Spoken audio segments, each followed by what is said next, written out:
అంటే తల్లిగా 5 నెలల గర్భవతి మీ కూతురు ఇప్పుడు ప్రజెంట్ ఈ లోకంలో లేదు, తిరిగి వెళ్ళిపోయిన పరిస్థితి. మీరు ఏ విధంగా చూస్తారు దీన్ని? అంటే అంత్యక్రియలు చేయడానికి కూడా వాళ్ళ తల్లిదండ్రులు ముందుకు రాని పరిస్థితి. సార్ నా బిడ్డ నాకు కావాలంటే రాదు. వాడు కక్షతో తీసుకుపోయిన ప్రేమతో పెళ్లి చేసుకోలేరు. నా బిడ్డను దోశలకో ఇడ్లీలకో వేసిత్తువని నేను లేనప్పుడు తోలుకపోయిందంటే ఇంట్లోకి వెళ్ళి తోలుకపోయి ఆ పిల్ల వచ్చిపోయి కమలకి ఆ పిల్ల మీదనే ఉన్నది ఇంటి ఇల్లాదులకు ఉండి తల్లిదండ్రి మేము ఒక పెళ్ళికి పోయినాం. అయినా డ్రైవర్ ఆటో నడిపిస్తాను నా మగడు. నా పిల్లలు ఇంకా చిన్నగా ఉన్నారు. మేము లేనిది చూసి నా బిడ్డని పిలుచుకుంది. 2 కాళ్ళ మీద పడ్డదంట. తల్లి తండ్రి ఇద్దరు. తండ్రి అట్లాంటి వాడు కాడు, కానీ ఆ పిల్లని నా ఒప్పిస్తేనే ఎలా పిల్ల మాట్లాడతలేదు. మా అమ్మ మా నాయన పరువు పోతుంది అని చెప్పింది. నా బిడ్డని నేను అడిగితే చెప్పింది సార్. అంటే మీ దగ్గరికి గొడవ పెట్టుకొని మీ దగ్గరికి రావడం జరిగింది? గొడవ పెట్టుకోకముందు సార్ ఫస్ట్ విషయం ఇది. తోలుకపోయి నా కొడుకు నిన్ను చేసుకుంటా అంటుడు. మా కోరిక ఇది, చేసుకో. మీరు మాకన్నా బేసికులమైన తక్కువైనా మీరు మంచిగుండ్రు. మీ అమ్మ మీ నాయన మంచోళ్ళు గారు, పడనీయరు కన్నడ దగ్గర వాళ్ళు ఇయ్యరాళ్ళు. నీ కాలు మొక్తా, నా కొడుకు నువ్వు చేసుకోబోదు. మమ్మల్ని అందరినీ ముగ్గురిని సావకుండా నిలబెడతావా? మీ అమ్మ మీ నాయన మొక్కను చూస్తావా అంటే ఆయన వచ్చి 2 కాళ్ళు పట్టుకుండంట తండ్రి. సరే అమ్మ చేసుకుంటా అంటే నా బిడ్డకి ఎంత బంగారం పెట్టించునో నీకు అంత పెడతా. మీ అమ్మ పెట్టదు, మీ నాయన పెట్టారు. నీకు మా మీద ఇష్టం ఉండదు, మాకు ఇయ్యరు, కులం కాదు కదా ఇయ్యరు అంటే పిల్ల ఒప్పుకున్నట్టుంది. మా వాళ్ళ ఇంట్లోకి వెళ్ళి మాట్లాడుకొని వచ్చింది. ఇంట్లో వచ్చి పండుకుంటే నేను పెళ్లి పాసు గిన్నె దిగి వస్తున్నా. వాడు నన్ను చూసి ఉరుకుతున్నాడు గిడికెంచి. ఆ పిల్ల కోసం ఇంటి దాకా వచ్చినట్టు తలం వేసుకుని పండుకుంది. ఏడు ఎందుకు ఉరికిండు, ఎదిగిన పిల్ల ఎట్లుంది అని చూసి ఫోన్ మాట్లాడుతుంది. అప్పటికే నా బిడ్డ అంతా ఫోన్ మాట్లాడుతుంటే అనుమానం వచ్చింది. ఎన్నడు మాట్లాడింది, ఉరికిండు, ఆమె ఫోన్ మాట్లాడుతుంది, ఎవరితో మాట్లాడుతుంది అని చీరిప్పేసి మళ్ళీ వచ్చి బయట దావుకున్నా. ఎన్నలేని అనుమానం వయసు బిడ్డ అని అనుమానం వచ్చింది. నాకు అడురికినందుకు అనుమానం వచ్చింది. నా బిడ్డ అట్లాంటిది ఎప్పుడు కాకుండా కదా అనుమానం రాలేదు. చూసి ఏం చేసినా దావుకున్నాక మళ్ళీ అక్కడిక్కడ చూసింది, నేను కనిపించలేను. చూసి మళ్ళీ ఫోన్ చేసిండు. ఫోన్ మాట్లాడుతుంటే సాది గేటు తీయని గేటు తీపించుకున్నా. ఇంట్లోకి పోయి ఫోన్ ఇక్కదే అన్న. ఇయ్యలేదు. ఇది ఎందుకే అన్నది. అంటే పిన్నికి ఫోన్ చేసి కదే అంటానంటే ఫోన్ ఇచ్చింది. ఆ నెంబర్ కట్ చేసింది. ఆ నెంబర్ కట్ చేయంగానే ఆ ఫోన్ పట్టుకొని గోడెంట దాక్కున్నానికి నేను కనిపించకపోతే మళ్ళీ ఫోన్ చేస్తాడు ఎవడో వీడు ఆడని నాకు నమ్మకం లేదు. కానీ వాడు అట్లా ఉరికినందుకు నమ్మకం వచ్చింది. ఇలా పడితే నెంబర్ వచ్చింది. వస్తే ఎవడు రా, ఎందుకు ఫోన్ చేసినావు, నువ్వు ఎవడవు, నా ఫోన్కి ఎందుకు ఫోన్ చేసినావురా అంటే చక్కగా మాట్లాడే, అవు నా ఇష్టమే, నీ బిడ్డని నా అమ్మ నాయననే ఒప్పించి నువ్వేం పీకుతావే అన్నాడు సార్. ఆడు చక్కగా మాట్లాడరా, నా మొగడు రా, నీ పని చెప్తా, ఆటో నడిపిస్తాడు సార్. ఒక ఎకరం ఉంటుంది. నా మొగడు ఆటో నడిపించి మమ్మల్ని బతికిండు. ఆ బిడ్డని అంత పెద్దగా చేసిండు. అంటే ఏం పీక్కుంటావో పీక్కోయా అని వికారాబాద్కి వెళ్ళిపోయింది సార్. ఆడు పొద్దు మిగిలిన దాక్కుని రాగానే వానితో మేము ఫోన్ మాట్లాడింది. ఎందుకు మాట్లాడి, నా బిడ్డదే తప్పు చెప్పిన సార్, నేను అంత చెప్పలేను. ఎందుకు మాట్లాడినావు, నీకేం కావాలి, పెళ్లి చేసుకోమని అడిగినా, చదువుతున్నావు, చదవకుండా అంతో మాట్లాడతావా, ఎందుకు అంతో మాట్లాడినావు, ఒక్క దెబ్బ కొట్టలేడు సార్, నా మీద ఒట్టాయి అంతో మాట్లాడాను. చేద తీసుకొని నెత్తి మీద ఒట్టేపించుకున్నాడు. మాట్లాడాడు డాడీ అన్నది. మాట్లాడన్నాక తిడతారు కదా సార్. దాన్ని విలువంటే తల్లిని పిలుచుకొచ్చిన, రమ్మంటుండు, ఏం సమాధానం చెప్తావో, కొట్టిండు అనుకో ఓళ్ళు రిజెక్ట్ అవుతుంది. నా బిడ్డ నేంటికి అన్నించుకుంటాను, నీ కొడుకు రేపు ఎక్కడ భూమి అమ్మ పెళ్లి చేయే కాపోళ్ళు అవుతాను అన్న సార్. నేను అన్ననా అంట కదా ఈ మాట.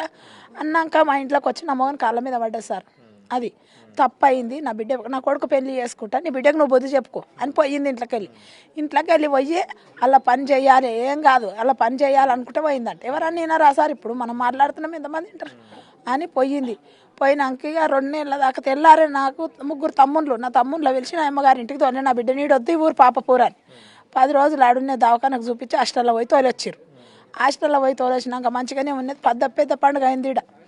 పెద్ద దున్నపోతుల పండుగ అయితే ఇక్కడికి తోలుకొచ్చుకున్నాం. అయినాక సంక్రాంతి పండుగ వెళ్ళినాక 3 రోజులకే ఇక 2-3 సార్లు మేము చేను కన్నాం సారు. 2-3 సార్లు కారు తీసుకొని తిరిగిండు. కానీ గిట్లే తిరుగుతాడు, ఇల్వ తప్పినవాడు అనుకున్నా. పొద్దుమెక్కిగా మేము పడినాక నా బిడ్డ బయట నెత్తి దూకొని గిడ్డ నిలబడదంట. ఫోన్ తెచ్చి గొడవ మీద పెట్టిపోయిండట. నాకు తెలియదు, చిన్న ఫోన్ అంటది. అందరు ప్లాన్ చేసుకురు కదా సార్. ఆ ఫోన్తోనే ఏం మాట్లాడిందో, మా ఫోన్తో మాట్లాడలేదు. ఫోన్తో పైనకి ఎక్కి మాట్లాడింది. ఈ టైంకి వస్తా అన్నట్టుండి మేల్కున్నది. పిల్లని తీసుకుంటూ పోయాడు. తెల్లారి పిల్లని తీసుకొని పోయినాక మేము ఏం చేయాలి సార్? వాళ్ళు లేడు. మన ఇంటి మీద పెట్రోల్ అన్న పోస్తాము, మందన్న పోస్తాం, వాళ్ళు ఉంటే చంపనని చంపుతాం. ఈ రెండే కదా. 20 ఏళ్ళ బిడ్డ చదివిపించినాం, మాకు కూడా ఉంటుంది కదా. ఎత్తుకపోయిండు. పోయి పెట్రోల్ పోసిన సార్, నేనే పోసిన, నా మొగడు పోయలేడు. ఎందుకంటే నేను ఆవేశం తట్టుకోలేను. పోసిన. వాళ్ళు అంటుకపోలేరు, పుల్లగిరేనికి వచ్చిండ్రు, అంటుకపోలేరు. ఎవరో పక్కోళ్ళు ఆర్పిన్రు చేసిండ్రు అంటున్నది. పక్కోళ్ళు కావాలి, సాక్ష్యాలు అన్నీ కావాలిగా. పోసినాం, మేమే పోసినాం. పెట్రోల్ కన్నం పోసినాం, పెట్రోల్ పోసిన సంది ఇక పెళ్లి చేసుకొచ్చిండు. ముందు ఆడపోయి చేసుకుండు ఆర్య సమాజ్లో. ఎంటకెళ్ళి బిడ్డ, తల్లి, తండ్రి మేము ఒప్పించినాం, మేము చేస్తాం. వాళ్ళు కాపోళ్ళు గారు సారు. ఆడేమో వడ్డీవాడు తండ్రి, అదేమో మాదిగిది. అట్లా వాళ్ళ కులం కలుతారు, నా కులం కలుతారు చేసి నా జీవి తిన్నారు. అట్లా చేసి ఆ పిల్లను మళ్ళీ పోయి పెళ్లి చేసుకొచ్చింది యాదగిరిగుట్ట కాడ, పుల్ మధ్య కాడ. ఆమె చిన్నమ్మ ఉంటుంది. మా ఇద్దరి తల్లిదండ్రులు ఎండిచిపెట్టి అంత ప్రేమ ఉంటే వాళ్ళిద్దరు కలిసిపోయినరు. సర్పంచ్తో చెప్పించి మళ్ళీ పెళ్లి మేము కూడా చేస్తుంటాం కదా సార్. చేసి మంచిగా ఉంచుతుంటాం కదా. పెళ్లి చేసుకొచ్చింది. పెళ్లి చేసుకొచ్చినాక ఎరకైనాక తిట్టనా మేము చచ్చిపోయిన ఆమె కాలుని చిన్నమ్మతో కాగితం కడిగేసి ఇంట్లో పీనికెళ్ళని అని తిట్టినా సార్. తిట్టినా. పెళ్లి చేసుకొచ్చింది. పెళ్లి చేసుకొచ్చినాక 2 నెలలు ప్రెగ్నెంట్ అయ్యి 2 నెలల లోపలనే ఆ బిడ్డ ఇంట్లోకి వెళ్ళి పోయేటప్పుడు అట్లా అయ్యింది. మళ్ళీ కాలేదు. వాళ్ళు ఇంట్లోకి పోయినాక కొడుకో బిడ్డను కడుపులో పడ్డాడు. అమ్మా మా పిల్లని మత్పరిచ్చింది, నేను చదివిపిస్తాం, అది చేస్తాము, అది దాని తల్లి అక్క ఇద్దరు. తండ్రికి తెలియదంటే అట్లా కడుపుతున్నది. గావిత్రి హాస్పిటల్కి పోయింది. ఇప్పుడు అన్ని కాగితాలు ఉన్నాయి సార్, అవి అట్లే ఉంచినాం. వాళ్ళు ఇసొంటోళ్ళని మాకు తెలుసు, అది మంచిది కాదు. ఇట్లా కడుపుల పిల్లలను విసుకుతుంది. మంది ఎవరన్నా మంచిగా ఉంటే వాళ్ళని ఏమన్నా చేస్తుంటుంది. తల్లి మంచిది కాదు, తండ్రి కూడా మంచోడు కాడు చెప్పుకోక. ఇక మేము అట్లయే పువ్వులు పట్టి అన్ని ఉంచినాం. ఆ పిల్లని ఇక తోలుకపోయిన ఆపరేషన్ చేయించుకొని వచ్చారు. ఆపరేషన్ చేయించుకొని వచ్చింది సంది ఇక టార్చర్ అయ్యి ఎప్పుడు పోతుందో అని. ఆ పిల్ల ఏమైంది, నేను ఒక్కనికే చేస్తాను, మేము మస్తు మేమైతే నాకు ఇష్టం లేదు సార్ అని మీద. ఆడు మంచోడు కాడు కదా. ఒకప్పుడు నన్నే దా అంట అనుకుంచాడు. ఎందుకంటే జీవి పోతుంది.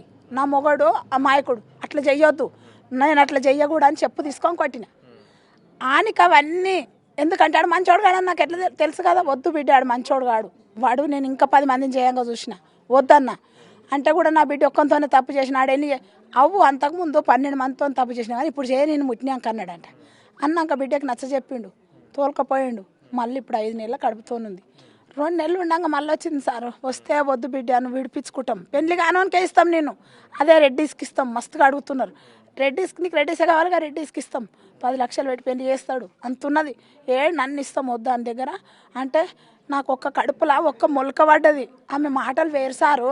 ఆమె డాక్టర్ అమ్మ జరా, మేము పేదోళ్ళం సారు, చెప్తామంటే కడుపు కదులుతున్నదో నాయమ్మా, నా కడుపులా ఒక్క మొలకనేసిండమ్మా, నేను పోను అన్నదమ్మా. అంటే వద్దు బిడ్డాడు కట్టుకోడు అని చెప్తే సారు. నాయమ్మ ఒకరోజు తప్పించి ఒకరోజు దొంగతనంగా ఆడు లేవాడు సార్, పని చేయడు, గంజాయి తాగుతాడంట చెప్పింది. గంజాయి అంటే ఏందో నా మొగడు తాగాడు, నాకు తెలియదు సార్. గంజాయి తాగుతాడంట, రోజు తాగోసాడంటే ఇంటికానే సార్. వాళ్ళు అన్ని పండుకో తిను, నువ్వు పండుకుంటే తింటున్నా దింకపోతుంది అని వీళ్ళు పైసలు పంపిస్తున్నారు అంటిగా అకౌంట్లలో అని ఫోన్ చెక్ చేసి ఇప్పుడు తెలుస్తుంది కదా సార్. వాళ్ళ అక్క ఆడు పైసలు వేసుడు అంటిగా ఫోన్లో, అట్లా దింకపోతుందని. ఆకలి అవుతుంది ఏమన్నా తీసుకురాపంటే ఆడకొచ్చుకపోయే రోడ్డు మీద ఆటో నడిపించటోని కుట్టినవే నువ్వు అన్నాడంటే సార్. అమ్మ ನನಗೆ ఇట్లా అంటున్నాడంటే ఆటో నడిపిస్తాడు, నన్ను మంచిగా నడుపుతాడు బిడ్డ, నువ్వు రా, నీకు వద్దా కడుపు ఇప్పటికైనా తెప్పిస్తాం. 5 నెలల కడుపేదా కథనా, 20,000 పెడితే కడుపు తీసేస్తారంట. నీకెందుకు దా అని అన్నాం. ఆడ అట్లనే వండుకొని నేనేంటి కనిస్తాం అని మనం దా అన్నాం. అట్లా రాలేదు, నేను ఒక్కంతోనే చేస్తాను. ఇంత మంచిగా అంటుంది, నా తానే ఉంటుందని మంచిగా చూసుకోవాలి కదా సార్. చూసుకోవాలన్నా వద్దా? బిడ్డని నరికి పోగులు పెట్టిండు.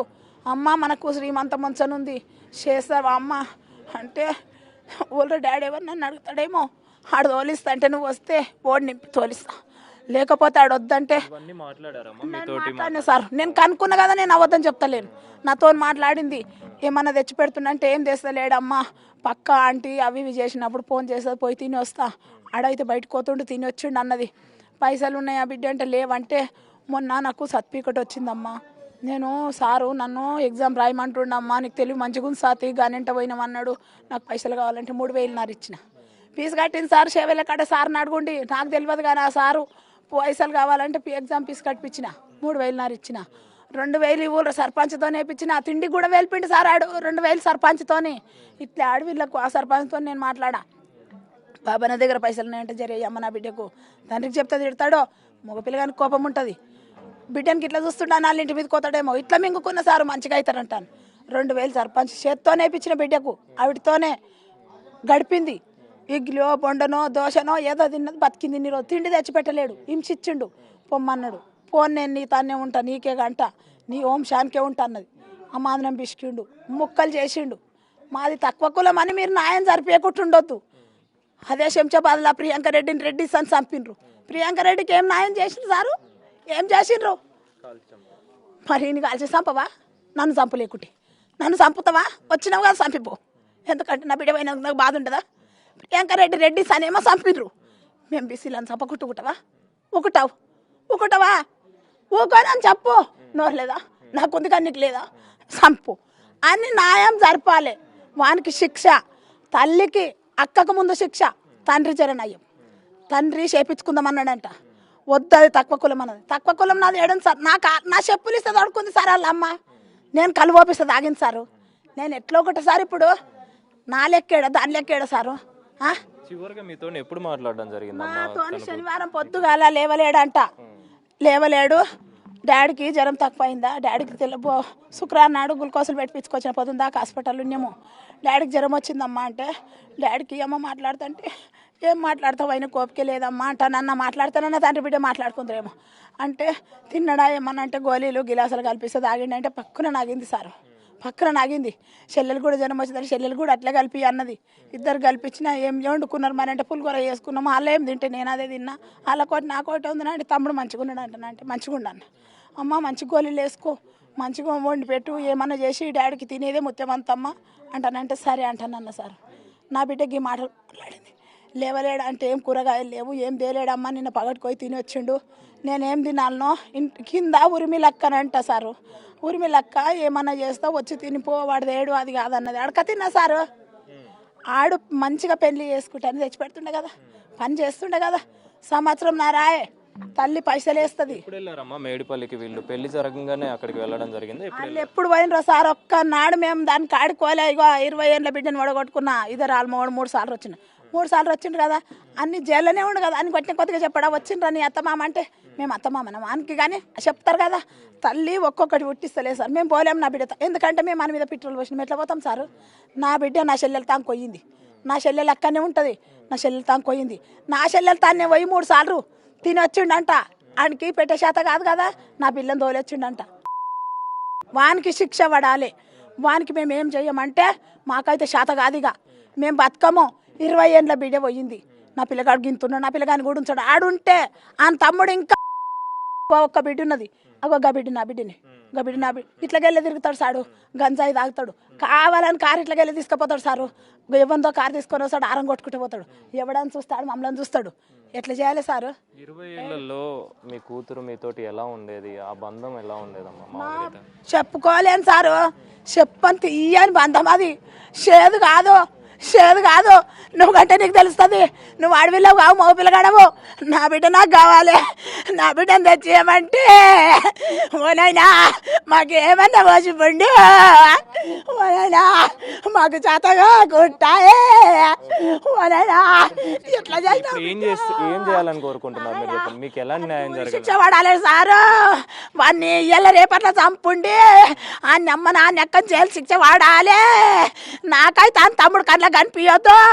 గింతున్నాడు నా పిల్ల మీకు రాళ్ళు ఎత్తుకుంటాడు 10 మందిలో పెడితే నా బిడ్డ తప్పని వాళ్ళు ఇంకూలు రేడించారు సారు నా మొగడు ఆటో నడిపించి బతికిస్తాడు ఆటో ఇప్పుడు నడుములు ఇరిగిపోయినాయి అని కొట్టడానికి శాతం అవుతుందా మాకు వాళ్ళు మంచోళ్ళు గారు వాళ్ళకి శిక్ష పడాలి అన్ని చంపాలి నేను గాయాలు లేడువా నేను మీతో పాటు వచ్చి వద్దమ్మా ఊళ్ళు ఉండకు మా ఇంట తిరగంటే ఇవి పట్టుకొని తిరుగుతా న్యాయమా అన్యాయం సారు ప్రియాంక రెడ్డి గురించే న్యాయం జరిపించిండ్రో నా బిడ్డ కూడా పేదదాని కడుపులో పుట్టిన నా బిడ్డ కూడా అదే సార్ నా బిడ్డ ఎంత ముద్దుకుని చూసినావు డాక్టర్ అమ్మా కలెక్టర్ అమ్మా నేను ఎట్లా మర్చిపోతా సారు నాయనా ఫ్యామిలీ మెంబర్స్ తల్లి తండ్రి కూడా కన్నీరు మున్నీరు అవుతున్న పరిస్థితి కన్న కూతుర్ని 20 ఏళ్ళుగా పెంచుకున్న కన్న కూతుర్ని అతి దారుణంగా భర్త మహేందర్ రెడ్డి చంపడం తీరని లోటు అని చెప్పేసి కూడా చెప్పడం జరుగుతుంది. అదేవిధంగా వాళ్ళకి ఖచ్చితంగా కఠిన శిక్ష విధించాలని చెప్పేసి, ఉరిశిక్ష వేయాలని చెప్పేసి కూడా వాళ్ళు డిమాండ్ చేస్తున్న పరిస్థితి. కెమెరా పర్సన్ నరసింహతో అనిల్, బిగ్ టీవీ, హైదరాబాద్.